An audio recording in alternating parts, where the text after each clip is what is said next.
Hi everyone, this is Ajit Kumar Thakur and you are watching merchant navy Gyan. तो आज दोस्तों आप लोग को टोटल जीपी रेटिंग के बारे में आप सबको ज्ञान देने वाला हूं और ये वीडियो बहुत ही कायदेक होने वाली है क्योंकि ये वीडियो आपके लिए फायदे की होने वाली है।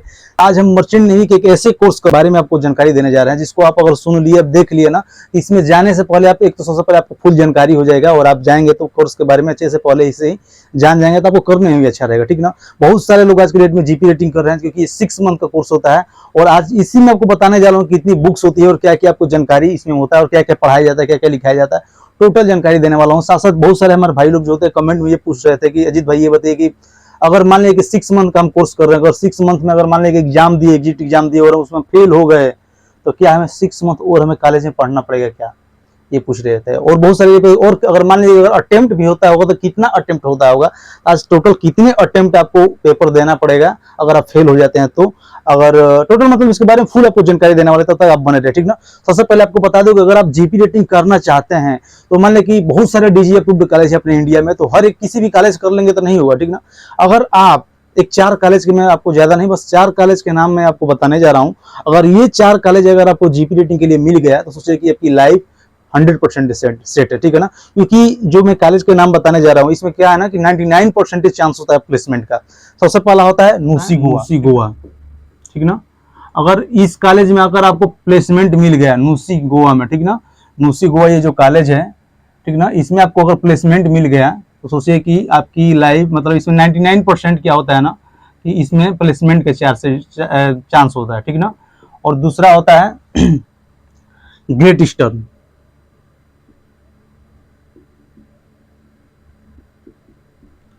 और तीसरा होता है सेवन आइसलैंड, ठीक ना, सेवन आइसलैंड। और चौथा होता है टीएस रहमान,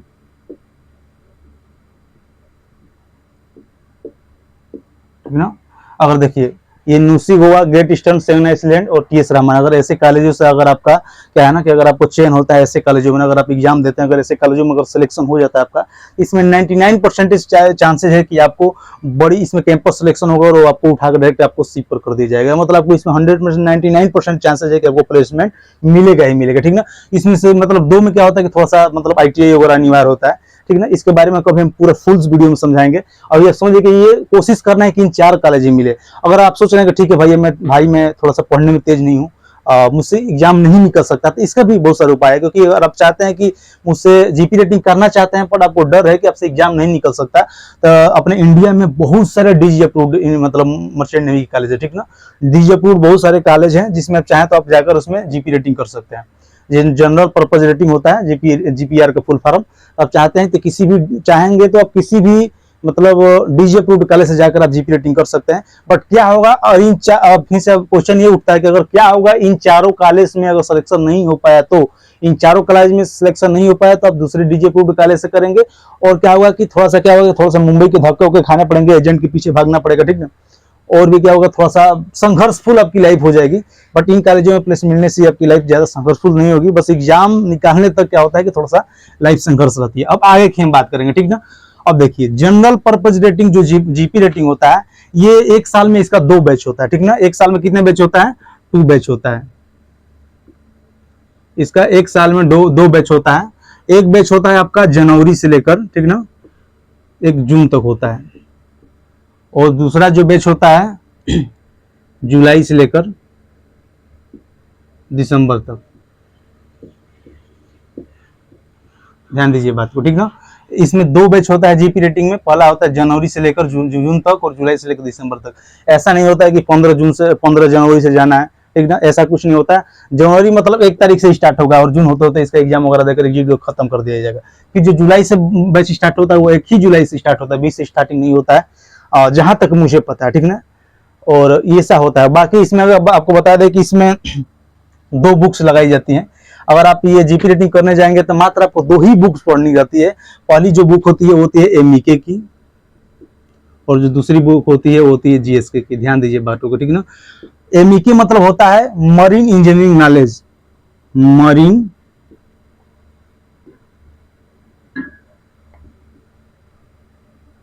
ठीक ना, मरीन इंजीनियरिंग नॉलेज। दूसरा होता है general ship knowledge, general ship, ठीक ना। एक मरीन एमईके मतलब होता है marine engineering knowledge, general ship knowledge. इसमें क्या होता है कि एमईके में केवल आपको इंजन साइड के बारे में बताया जाता है, ठीक ना। एमईके में आपको टोटल इंजन साइड के बारे में बताया जाएगा, जीएसके में आपको केवल मतलब ब्रिज वगैरह ऊपर का जो होता है, क्योंकि ये जनरल शिप नॉलेज जनरल चीज आपको बताई जाएगी। देखिए आपको मेरे पास बुक्स भी है जीपी रेटिंग का, क्योंकि मैंने भी जीपी रेटिंग किया है, तो यही आपका ये 2 बुक्स है जो आपको जीपी रेटिंग में पढ़ना पड़ता है, ठीक ना। देखिए इसमें क्या है कि आपको ये देखिए ये हमारा एमईके का बुक है, इसमें टोटल इंजन के बारे में टोटल बताया जाता है। चलिए ठीक है, इसमें हम आपको थोड़ा सा हल्का सा जानकारी दे देते हैं कि इन दोनों में आपको क्या क्या पढ़ाया जाएगा, ठीक है ना।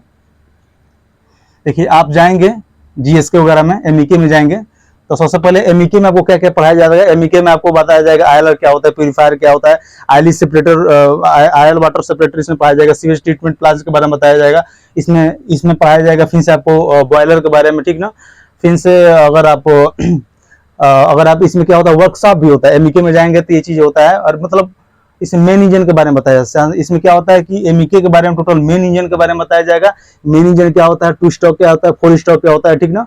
और बहुत सारे मतलब इंजन से रिलेटेड हर एक चीज बताया जाएगा आपको, ठीक ना। इसमें बहुत सारे चीज बताया जाएगा, मतलब कितने प्रकार के पंप्स होते हैं, वेरियस टाइप के पंप्स होते हैं, बाद से बहुत सारे होते हैं, ठीक ना। और अब जाएंगे वर्कशॉप वगैरह में जाएंगे तो बहुत सारा और भी नॉलेज दिया जाएगा। अब जाएंगे तो टेपर टर्निंग के बारे में वर्कशॉप होता है, मतलब उसमें आपको प्रैक्टिकल चीजें बताई जाएगी। वर्कशॉप में आपको क्या बताया जाएगा वर्कशॉप में आपको स्टेप टर्निंग के बारे में बताया जाएगा, टेपर टर्निंग के बताया जाएगा, प्लेन टर्निंग के बारे में बताया जाएगा, थ्रेडिंग क्या होता है, नर्लिंग क्या होता है, फिर से होल कैसे करते हैं, ठीक ना, ड्रिल से होल कैसे करते हैं, ठीक ना। लेथ मशीन के बारे में आपको टोटल बताया जाएगा, लेथ मशीन के एक एक पार्ट का नाम हमसे याद करवाया जाएगा। देखिए क्या होता है ना कि एमईके में जब जाएंगे ना वर्कशॉप में, सबसे पहले आपको जितने भी आइटम्स होते हैं शिप के, ठीक ना, इंजन साइड से रिलेटेड, मतलब मार्लिंग स्प्लाइक होता है, मतलब जो साउंडिंग टेप होता है, साउंडिंग रॉड के बारे में बताया जाएगा, ठीक ना। ये सब आयल वगैरह मतलब कितना हमारे पास डीजल है, ये सब चेक करने के लिए सब साउंडिंग रॉड, साउंडिंग टेप वगैरह होता है, ठीक ना। इतने बहुत सारे आइटम रखे होते हैं। तो सबसे पहले आपको वर्कशॉप वाला क्या करेगा, उसमें आपको एक एक नाम पहचानवाएगा कि ये बताइए इसका नाम क्या है, इसका नाम क्या है और इसका नाम क्या है। तो हर एक चीजों को सबसे पहले तो आपको देखकर आपको नाम इंग्लिश मालूम होना चाहिए कि इसका मतलब इसको क्या बोलता है, हैमर को हथौड़ी बोलते हैं। तो हर एक चीज का नाम को इंग्लिश में याद करना पड़ेगा। ये सब एमईके और मतलब जिसके जो प्रैक्टिकल के बारे में बात कर रहे हैं, तो हर एक प्रकार की जो भी चीजें होती है उसके बारे में नॉलेज होना चाहिए। और क्या होता है जनरल जीएसके में आपको क्या पढ़ाया जाएगा वो चीज आपको बताते हैं। जीएसके में आपको वो चीज पढ़ाया जाएगा जैसे ब्रिज के बारे में, टोटल रडार क्या होता है, ब्रिज पर जितने भी आइटम्स होते हैं, रडार क्या होता है, हॉकी टॉकी क्या होता है, इसको स्कूल कम्युनिकेशन के बारे में, जीपीएस के बारे में बताया जाएगा, रडार के बारे में बताया जाएगा, इको साउंडर के बताया जाएगा, फिर से वीडीआर बॉक्स के बारे में बताया जाएगा, चिपिंग के बारे में बताया जाएगा, पेंटिंग के बारे में बताया जाएगा, क्लीनिंग के बारे में बताया जाएगा, कार्गो वर्क के बारे में बताएगा, फिर से कम्युनिकेशन और हॉकी टॉकी बताएगा, मतलब हॉकी टॉकी से कैसे कम्युनिकेशन किया जाता है ये चीज आपको बताया जाएगा। एंकर वॉच क्या होता है वो चीज बताया, कार्गो हैंडलिंग के बारे में बताया गया, पायलट लेडर होता है, गैंगवे होता है, फिर से बहुत सारा होता है आपका। रोप वगैरह के बारे में बताया जाए, कैसे रस्सी को फेंकना है, बांधना है, ठीक ना। उसके मतलब हिच के बारे में बताया जाए, गांठ कितने प्रकार से बांधा जाता है। टोटल आपको ये जीएसके में चीजें पढ़ाई जाएगी, ठीक ना। फिर से आपको स्प्लाइस क्या होता है इसके बारे में चीजें बताया जाएगा। फिर से 2 फोल्ड परचेज, 3 फोल्ड परचेज, फिर से बोसन चेयर कैसे बना जाता है, ये सब आपके जीएसके में। देखिए बहुत सारी चीजें जो छूट जा रही है, क्योंकि इतने बुक्स के बारे में हर एक टॉपिक तो याद नहीं होगा, तो बट मेन चीज आपको बता रहा हूँ कि जीएसके में आपको हैबिंग लाइन फेंकवाया जाएगा, और जिससे मतलब इसे कैसे उसको हैबिंग लाइन को पकड़ना है, कैसे फेंकना है, ये चीजें बताई जाती है, ठीक ना। और इसमें बहुत सारा चीजें होती है, थोड़ा सा चढ़ने के लिए लेडर पर कैसे चढ़ा जाता है, ठीक ना। कई प्रकार के लेडर होते हैं, इम्बरकेशन लेडर से लेकर मतलब कई प्रकार के लेडर, पायलट लेडर होता है, ठीक ना। हर एक चीज के मतलब एक एक चीज के बहुत सारा टाइप से इसके बारे में सब बताया जाता है। इसमें आपको एमईके में थोड़ा सा काम वगैरह करना पड़ता है, वेल्डिंग के बारे में सिखाया जाएगा, गैस वेल्डिंग क्या होता है, आर्क वेल्डिंग क्या होता है, गैस कटिंग कैसे किया जाता है, थ्रेडिंग, नर्लिंग, ड्रिल से होल कैसे करना। टोटल वर्कशॉप में ये सब सारी चीजें आपको एमईके में बारे में सिखाया जाएगा, और जिसके बारे में मतलब इतने सारी चीजें आपको मतलब बहुत सारी चीजें बताया जाएगा, ठीक ना। फिर से मतलब चिपिंग कैसे किया जाता है, पेंटिंग किया जाता है। आपको बता दें कहानी की, जैसे जब मैं कॉस्मो में था तो हम लोग पेंटिंग करने के लिए स्कूल की बस थी, वो भी पेंट करवा रहे थे। और आपको एक चीज बहुत ही बता रहा हूँ कि जब आप जीपी रेटिंग करने जाएंगे तो उसमें आपको नाइट वॉच लगेगा, ठीक ना। जब हम लोग थे कॉस्मोपॉलिटन में, मतलब जो चेन्नई में कॉलेज है वहीं से मैंने भी जीपी रेटिंग किया, कॉस्मोपॉलिटन टेक्नोलॉजी, कॉस्मोपॉलिटन टाइम जो टेक्नोलॉजी है उससे मैंने अपना जीपी रेटिंग किया था। तो उसमें हम लोग को नाइट का वॉच लगता था, ठीक ना। नाइट को देखो, जीपी रेटिंग एक ऐसा कोर्स है ना, अगर आप ये कर लेते हैं ना तो इसमें 2 बुक्स लगती हैं, एमईके और जीएसके की। आप चाहे तो इसे डेक साइड में भी जा सकते हैं और इसे आप इंजन साइड में जाते हैं। मतलब एक ऐसा कोर्स है जिससे आप पढ़ने के बाद आप डिसाइड करेंगे कि मुझे किस फील्ड में जाना है, मुझे इंजन के फील्ड में जाना है कि मुझे डेक की फील्ड में जाना है, ठीक ना। आप ऑफिसर बनना चाहते हैं कि इंजीनियर बनना चाहते हैं, ये आपके ऊपर डिपेंड करेगा। अगर आप जीएस के साइड से अगर मतलब ये दोनों बुक्स पढ़ने के बाद 6 मंथ बाद आप पास होते हैं, उसके बाद डिसाइड करते हैं कि मुझे ऑफिसर बनना है, आप ऑफिसर का लाइन में जा सकते हैं। अगर आप सोचना है कि मुझे मर्चेंट नेवी के इंजीनियर बनना है, चीफ इंजीनियर तक जाना है, तो आप चाहें तो ये मतलब ये कोर्स कर आप इसके थ्रू जा सकते हैं, ठीक ना। और बहुत सारी चीजें है, बहुत सारा टॉपिक है, अगर कोई टॉपिक्स भूल गया होगा, ठीक ना, बहुत सारे टॉपिक है जो भी याद नहीं आ रहा है, तो ये चीज आप कमेंट में आप बता दीजिएगा ताकि और सभी लोगों को जानकारी हो जाए जो हमारे पूरे वीडियोस देख रहे हैं। बाकी एक चीज और आपसे आप एग्जाम पैटर्न के बारे में बताते हैं, ठीक ना। थोड़ा सा देखिए, थोड़ा सा वीडियो लंबा हो रहा है, लेकिन मैं कोशिश कर रहा हूँ कि मैं मेरे पास जितनी नॉलेज है आपको दूं। बाकी अगर कोई चीज अगर छूट जाएगा ना, तो मैं यही चाहूंगा कि आप लोग कमेंट में लिख दीजिएगा, चाहे वो चीज़ मैं नेक्स्ट वीडियो में बता दूंगा, ठीक ना। क्योंकि मतलब मैं भी इस चीज़ को शुरुआत कर रहा हूँ, तो इस चीज़ को ध्यान देना, ठीक ना। पहले क्या होता है कि जो आपका पेपर होगा ओरल होगा, ठीक ना, ओरल एग्जाम पैटर्न के बारे में बता रहा हूँ। ओरल होता है, दूसरा होता है आपका प्रैक्टिकल, ठीक ना, तीसरा होता है आपका ऑनलाइन होगा, ठीक ना। ध्यान दीजिए बात, ये एमईके में होगा, ठीक ना, एमईके में। और सेम टू सेम जीएसके में भी ऐसा ही होगा, जीएसके में भी ऐसा होगा। अभी तो आपको सिलेबस वगैरह के बारे में बता दिए, क्या क्या पढ़ना पड़ता है, कितनी बुक होती है। अब आपको बता रहे हैं कि एग्जाम इसके पैटर्न के बारे में बता रहे हैं, ठीक ना। इसमें भी क्या होता है, जैसे एमईके में ओरल, प्रैक्टिकल और ऑनलाइन होगा, इसमें भी क्या होगा, आपका ओरल होगा, ठीक ना, ओरल होगा। फिर से क्या होगा, इसका मतलब प्रैक्टिकल होगा, ठीक ना। और तीसरा क्या होता है, ऑनलाइन होगा, ठीक ना। और ध्यान देना, इसमें क्या होता है, एमसीक्यू आता है, ऑनलाइन में एमसीक्यू होता है, ठीक ना। अब एक चीज है, अब ये कहीं आपको पेपर देने के लिए दूसरे कॉलेज वगैरह में नहीं जाएगा, दूसरे जगह सेंटर नहीं जाएगा, ये आपका जिस कॉलेज से आप कोर्स कर रहे हैं ना, उसी कॉलेज में आपका क्या होगा, मतलब ये पेपर वगैरह होगा। दूसरे कॉलेज से आएंगे आपके चीफ इंजीनियर, कैप्टन वगैरह आते हैं, और ये चीज आपके साथ मतलब यही आपका वहीं पे एग्जाम वगैरह करवाएंगे। और सामने कंप्यूटर, ऑनलाइन में क्या होता है कि सामने कंप्यूटर रहेगा, उस पर आप देखते रहेंगे और आप एग्जाम करेंगे, ठीक ना। और उसमें एमसीक्यू क्या होता है कि एमसीक्यू में टिक वगैरह मारने वाला होता है, ठीक ना। तो उसे ऑनलाइन होता है। फिर से ओरल आपसे आकर पूछेंगे, ठीक ना। जैसे मान लीजिए एमई के बारे में आपसे क्या पूछेंगे, ठीक है, आपको क्या मालूम है, क्या नहीं मालूम है, ठीक ना। तो आपसे मतलब कुछ इंजन के बारे में आपसे पूछेंगे कि ये बताओ 2 स्ट्रोक इंजन क्या होता है, 4 स्ट्रोक इंजन क्या है, मतलब आपसे बुक से ही रिलेटेड पूछा जाएगा। ओरल में आएंगे तो वो लोग पूछेंगे, और इसमें भी नंबर देंगे। ध्यान दीजिए, इसमें टोटल आपको बता दें कि 60%, ध्यान दीजिए, हर एक मतलब 60% मार्क्स लाना अनिवार्य होता है, तभी आप पास हो पाएंगे। ध्यान दीजिए हमारी बातों को। देखिए, अगर कोई छूट रहे तो आप मतलब कमेंट में आप लिखिएगा। जहां तक मुझे पता है 60% आपको मार्क्स लाना बहुत ही अनिवार्य है, तभी आपका क्या होगा, पास हो पाएंगे। ध्यान देना, इसमें निगेटिव मार्किंग मर्चेंट नेवी में जो ये जीपी रेटिंग एग्जाम होता है, इसमें निगेटिव मार्किंग नहीं होती है। ध्यान देना, इसमें 60% मार्क्स लाना अनिवार्य है दोस्तों, इसमें 60% मार्क्स लाना अनिवार्य है, और इसमें निगेटिव मार्किंग नहीं होती। इसमें डरने की बात नहीं, बस को 60% लाना है। और आएंगे जैसे एमईके के बारे में, मरीन इंजीनियरिंग के बारे में आपको पूछेगा, ओरल के बारे में तो पूछेगा कि 2 स्ट्रोक इंजन क्या होता है, 4 स्ट्रोक इंजन क्या होता है, ठीक ना। और सारे पूछे सीएस ट्रीटमेंट प्लांट क्या होता है, ऑयली वाटर सेपरेटर क्या होता है। चलो इंजन का तुम डायग्राम बना कर, मतलब कुछ भी आपसे पूछ देगा, ठीक ना, ओरल में। और इसमें आपको नंबर मिलेगा, ध्यान दीजिए। फिर से प्रैक्टिकल में आएगा तो प्रैक्टिकल में क्या होता है, वर्कशॉप के बारे में पूछेगा। चलो बोल देगा कि चलो इतना का होल करके दिखाओ, मतलब कोई आपको प्लेट दे देगा, बोल देगा होल करके, ड्रिल मशीन से होल करके दिखाओ, ठीक ना। कटिंग का बोले, गैस कटिंग करके दिखाओ, वेल्डिंग करके दिखाओ, गैस वेल्डिंग करके दिखाओ, ठीक ना। बहुत सारा आता है, मतलब हम लोग के हिसाब से आता है। और मतलब इस ओरल में जाएगा ना, ओरल में भी एक और चीज पूछता है, ले जाएगा आपको, ठीक ना। और जितने भी इंजन से रिलेटेड जैसे सामान होता है, छीनियो थोड़ा होता है, सबका इंग्लिश में बारे में पूछेगा, और बोला कि इसका नाम क्या है, इसका वर्क क्या है, ठीक ना। इसके बारे में आपको वर्कशॉप ले जाकर पूछता है, और जब आप बता देते हैं तो इसमें आपको पास करता है। प्रैक्टिकल में क्या होगा कि आपसे वहीं आपको तुरंत मतलब वर्कशॉप के बारे में कोई काम देगा कि ये जाओ करके दिखाओ, इतना का ये मतलब 2 प्लेट देगा, बोले कि जाकर जोड़ कर लाओ, ठीक ना। इंजन साइड से रिलेटेड ये सब प्रैक्टिकल में वगैरह में देता है, ठीक ना। अब ऑनलाइन में क्या होता है कि टोटल आपके बुक से रिलेटेड आता है, थोड़ा सा हटके भी कभी कभी आता है, ठीक ना। तो आपको क्या होता है कि वो कंप्यूटर के सामने बैठे रहेंगे, उस पर टिक मारेंगे, और तीनों में पास होना अनिवार्य है, 60% मार्क्स लाना अनिवार्य है। अब कुछ चीजें आपको चीज बता रहा हूँ कि क्या होगा, फेल होने के बाद क्या सिस्टम होता है, हर चीज के बारे में बताता हूँ। जैसे इसमें हुआ ना, उसमें वैसे ही सेम इसमें भी होता है। इसमें भी ओरल में आएंगे तो आपसे पूछेंगे कि ठीक है ये बताओ रडार क्या होता है, ठीक ना। बहुत सारे उसमें टाइमिंग वगैरह के बारे में पूछा जाएगा, ठीक ना। मतलब फिर से उसमें से रिलेटेड होता है, मतलब ग्लोब वगैरह से रिलेटेड आपसे कुछ चीज पूछा जाएगा। जीएसके से रिलेटेड जितने भी मतलब बुक्स में दिया होता है ना, मतलब ये चीज क्या होता है, ब्रिज से रिलेटेड का, रडार का वर्क क्या होता है, इकोसिस्टम का वर्क आता है, बहुत सारा वर्कशॉप में जाएंगे तो बहुत सारा ब्रिज का भी सामान छोटा छोटा रखा जाता है, तो आपसे पूछेगा कि इसका नाम क्या है, इसका वर्क क्या है, ठीक ना। तो ये आपको ओरल में सब चीजों को ध्यान रखना है, इसमें भी पास होने अनिवार्य। सेम टू सेम प्रैक्टिकल में क्या करेगा कि आपसे क्या करेगा, हैविंग लाइन सेट वाला है। देखिए प्रैक्टिकल में नंबर कैसे मिलता है, इसमें जीएसके में आपसे क्या करेगा कि हैविंग लाइन तकवाएगा, रेडर होगा, हर एक कॉलेज में बड़ी बड़ी सीपों को उसमें बांधा जाएगा। तीसरा आप कभी कभी क्या होता है कि पानी में भी खुदवा देते हैं कभी कभी, ठीक ना। ये सब प्रैक्टिकल में काम बताया जाता है जिसको वगैरह में। तो इससे क्या होता है कि नंबर वगैरह मिलता है। लेडर पर चढ़ना पड़ेगा, ठीक ना, लेडर पर आपको कैसे चढ़ना है ये सब आपको मालूम होना चाहिए। फिर हैविंग लाइन कितना दूर आप फेंकते हैं, ठीक ना, इस पर चीजें करेगा और आपका इसमें प्रैक्टिकल में आपको पास करेगा, ओरल में पास करेगा। फिर ऑनलाइन में आपका जैसे इसका एग्जाम होता है वैसे भी इसका एग्जाम होगा, 2 टाइम में होता है एग्जाम। एक बार इसका एग्जाम आएगा, एक ही बार आप बैठेंगे तो दोनों का हो जाएगा, एक बार ऑनलाइन का, इसका भी ऑनलाइन। एक बार उसमें लिखा रहेगा कि एमईके का भी एग्जाम दे रहे हैं, एक बार आपका लिखेगा कि आप जीएसके का एग्जाम दे रहे हैं, तो दोनों हम पास हो जाएंगे। अब ध्यान देने वाली ये बात है कि देखिए अगर देखिए थोड़ा सा मैं स्पीड बोल रहा हूँ, ठीक ना, क्योंकि हमारे भी सब चीजें पहली बार सब आपको बता रहा हूँ, तो जितने पास हम सोचते हैं कि कम समय में आपको अधिक से अधिक जानकारी दे दे।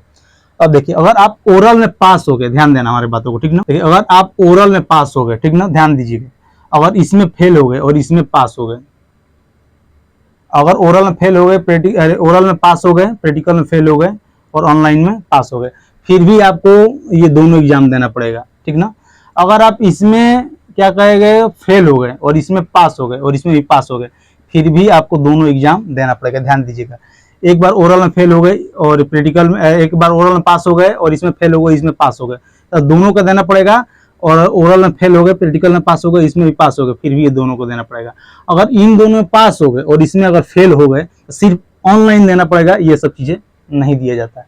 ध्यान दिए, सेम टू सेम ऐसा ही इसमें ओरल में मान लीजिए कि अगर आप पास हो गए, ओरल में पास हो गए, इसमें फेल हो गए और इसमें पास हो गए, तो फिर भी दोनों का देना पड़ेगा। इसमें ओरल में फेल हो गए, इसमें पास हो गए और इसमें भी पास हो गए, फिर भी दोनों को देना पड़ेगा। इसमें फेल, इसमें अरे क्या बोलते हैं, इसमें पास हो गए और इसमें फेल हो गए, तो इन दोनों का नहीं देना, सिर्फ इसका देना पड़ेगा। इस चीज को ध्यान रखना है। और 60% मतलब मार्क्स अगर आप ला देते हैं तो पास होते हैं। ये सब मतलब जीपी रेटिंग का होता है। अब देखिए बहुत सारे लोगों का मन में डाउट होगा कि इतना सब सिस्टम से कैसे पास हो पाएंगे। चलिए ठीक है, अगर आप फेल भी हो जाते हैं, ध्यान दीजिए मेरी बात को, थोड़ा सा वीडियो जो लंबा हो रहा है कोई बात नहीं, आप ये वीडियो पूरा देख लिए तो पूरी तरीके से जानकारी हो जाएगा, ठीक ना। अगर आप फेल भी हो गए ना तो क्या सिस्टम है उसका, मतलब उसमें क्या होता है, रिपीटर का एग्जाम आता है, ठीक ना। अगर आप मान लीजिए किसी अगर ऑनलाइन में फेल हो गए, ठीक ना, ऑनलाइन में एमईके में या जीएसके में फेल हो गए, तो अगर एक में फेल हो गए तो इसका ही पेपर होगा। जीएसके में अगर फेल हो गए तो जीएसके के ऑनलाइन में, जीएसके के ऑनलाइन में अगर फेल हो गए, ठीक ना, जीएसके के ऑनलाइन में अगर फेल हो गए तो सिर्फ इसका एग्जाम होगा और इसका एग्जाम होगा। इसका होगा क्योंकि 3 महीने बाद, ध्यान दीजिए, आपको बताया था ना यहाँ पर ओरल प्रैक्टिकल, ठीक ना, ऑनलाइन, इस बात को ध्यान देना। ओरल प्रैक्टिकल ऑनलाइन के बारे में आपको बताए थे हम। तो क्या होता है इसमें कि अगर आप फेल हो गए तो मतलब 3 महीना बाद, जैसे आप ग्रुप वगैरह से जुड़े रहेंगे उस कॉलेज से, तो आपको खुद मैसेज आता है, ठीक ना, कि रिपीटर का एग्जाम अगर फेल हो गए तब बता रहे हैं। तो क्या होता है कि ऑनलाइन के लिए मुझे लगता है कि हम लोग का समय, मतलब समय क्या, मुझे लगता है कि वही सब चीजें चल रहा होगा। क्योंकि उस समय क्या था ऑनलाइन के लिए 550 रुपये, क्योंकि हमारे बहुत सारे दोस्त भी फेल हुए थे जब हम तो उसमें वो लोग बता रहे थे, मैंने पूछा कितना पैसा लगता है, तो देखिए 550 रुपये, जहां तक मुझे पता है 550 रुपया ऑनलाइन फार्म का होता है। जैसे वो फार्म आ जाएगा आपके ग्रुप में तो उसको क्या करना, प्रिंट आउट कराकर उसको भर वगैरह कर देना, मतलब उसका 550 रुपये टोटल फीस लगेगा, ठीक ना, ऑनलाइन अगर देंगे तो। और मुझे लगता है कि इन दोनों के लिए 350 रुपया लगता है, ठीक है, रिपीटर का एग्जाम होता है। अब आपसे आपका क्वेश्चन है क्या मुझे 6 मंथ कॉलेज में पढ़ना पड़ेगा कि नहीं पढ़ना पड़ेगा। तो आप लोगों से एक चीज बता दे रहे हैं कि देखिए आपको 6 मंथ पढ़ने की जरूरत नहीं है, ऑलरेडी आप 6 मंथ पढ़ लिए हैं। उसके बाद अगर आप फेल भी हो जाते हैं ना तो आपको घर बैठना है, कोई बात नहीं, कुछ दिन तक घर बैठना है। अब जैसे ही रिपीटर का भी एग्जाम देंगे तो आप पास हो जाएंगे, ठीक ना। तब तक आपको दूसरे मतलब कॉलेज में 6 मंथ पढ़ने की जरूरत नहीं है, बस केवल आप आएंगे एग्जाम देने को और एग्जाम देना है। इसका क्या होगा आपको पता है, ऑनलाइन के लिए 550 रुपया लगेगा, ध्यान दीजिए हमारी बातों को। और इसको इन दोनों के लिए आपको 350 रुपये, same to same GSK MEK में भी और जीएसके में भी, कहीं फेल होता है आपको 550 रुपया लगेगा, ठीक ना। और उसको ऊपर के लिए 350 रुपये, जहां तक मुझे पता है इन सारी चीजों के बारे में बता रहा हूँ, ठीक ना। देखिए ये सब मतलब ये सब एग्जाम का पैटर्न था, ये सब सिस्टम था। बाकी देखिए अभी बहुत सारा चीज़ें जो आप लोगों को बताना है, बहुत सारी चीज़ें जो आपको जानकारी देना है। तो मुझे लगता है कि वीडियोस बहुत ज़्यादा लंबा हो रहा है दोस्तों, तो आप हमारे चैनल पर नए हैं, आप जरूर ही मुझे सब्सक्राइब कीजिए और वीडियो को शेयर कीजिए जिसको जीपी रेटिंग करना है। तो अभी बहुत सारी चीज़ें हैं जो आपको जीपी रेटिंग में मुझे बताना बाकी है। अभी एक एक चीज़ के बारे में आपको जानकारी लूंगा। आपका 2 क्वेश्चन का जवाब मिल गया अगर आप फेल होते हैं। हाँ, एक चीज़ मैंने बताना भूल गया कि देखिए टोटल कितने अटेम्प्ट तक दे सकते हैं। तो जहाँ तक मुझे पता है, क्योंकि मैंने देखा था, तो रिपीटर लोग एग्जाम होता है वो टोटल अगर 7 बार, देखिए मशीन नहीं ये चीज़ है कि अगर आप जीपी रेटिंग लगाकर जीपी रेटिंग मान लीजिए कि इस समय जो रेटिंग चल रहा है इसका, इस समय जीपी रेटिंग का जो फीस लग रहा है ना, तो 2 लाख से लेकर 2,30,000 से 50 तक भी है, मतलब 2.5 लाख तक टोटल लग रहा है। किसी किसी कॉलेज में थोड़ा बहुत अधिक भी लग सकता है। तो 2 लाख से लेकर 2.5 लाख 3 लाख का ये जीपी रेटिंग कोर्स होता है जो 6 मंथ का होता है। और आप इसमें इतना पैसा लगाने के बाद 6 मंथ बाद फेल हो जाते हैं तो टोटल आपको 7 अटेम्प्ट मिलता है। कितना मिलता है? 7 अटेम्प्ट। ध्यान दीजिए हमारी बातों को, 7। अब बताइए, एक बार फेल हो गए, एक बार रिपीटर का एग्जाम दिए, 2 बार दिए, 3 बार दिए, 4 बार, 4-5 बार में तो 100% है कि भाई साहब पास ही हो जाएंगे, ठीक ना। और टोटल आपको 7 अटेम्प्ट मिलता है जहां तक मैंने देखा है। बट लड़के क्या होता है ना, 4-5 बार में ही पास हो जाता है, ठीक ना। अधिक से अधिक कितना भी कमजोर होगा बच्चा ना, तो 5 या 4 या 5 बार में वो पास हो जाएगा, ठीक ना। तो कोई इंसान 7 अटेम्प्ट तक नहीं जा पाता है, बट उसमें 7 अटेम्प्ट तक आपको ऑप्शन मिलता है कि आप 7 अटेम्प्ट तक रिपीटर का एग्जाम दे सकते हैं। यानी आपका जो 2.5 लाख 2 लाख रुपया अगर आप किसी भी डीजीपी कॉलेज में देकर फेल भी हो जाता है तो आपका बर्बाद होने वाला नहीं है। आप चाहें तो रिपीटर का एग्जाम देते रहिए, और आप कहीं ना कभी जब भी रिपीटर का 2-3 महीने बाद मतलब होता है, फेल होने के बाद 2-3 महीने बाद रिपीटर का एग्जाम आएगा और उसमें आपका सिलेक्शन हो सकता है, ठीक ना। आप उसमें पास हो सकते हैं। बाकी आपको जो 4 कॉलेज बताए, नुसी गोवा, ग्रेट ईस्टर्न, ठीक ना, 7 आइसलैंड, टीएस रामान, अगर ये 4 कॉलेज में आपको एडमिशन मिल जाता है तो इसमें प्लेसमेंट के चार्जेस मतलब चांसेस 99% होता है, क्योंकि उसमें कैंपस सिलेक्शन के लिए बड़ी बड़ी कंपनी आती है, ठीक ना। आईटी कंपनी वाले जैसे बहुत बड़ी बड़ी कंपनी आती है, और उसमें से बच्चों को, क्योंकि उसमें वही लड़कों का सिलेक्शन देखो, उसमें क्या होता है नहीं कि जैसे और भी दूसरा डीजे अप्रूव कॉलेज से करेंगे तो आपको थोड़ा सा मेडिकल में थोड़ा बहुत अनफिट भी होगा तो सब काम चल जाएगा। लेकिन जो बड़े कॉलेज होते हैं ना, टीएस रामान, 7 आइसलैंड, नुसी गोवा, ठीक ना, 7 आइसलैंड, ये सब इसमें जो भी अगर मेडिकल होगा ना, पूरा 6/6 आइज है तो वो 6/6 ही आइज रहनी चाहिए, ठीक ना।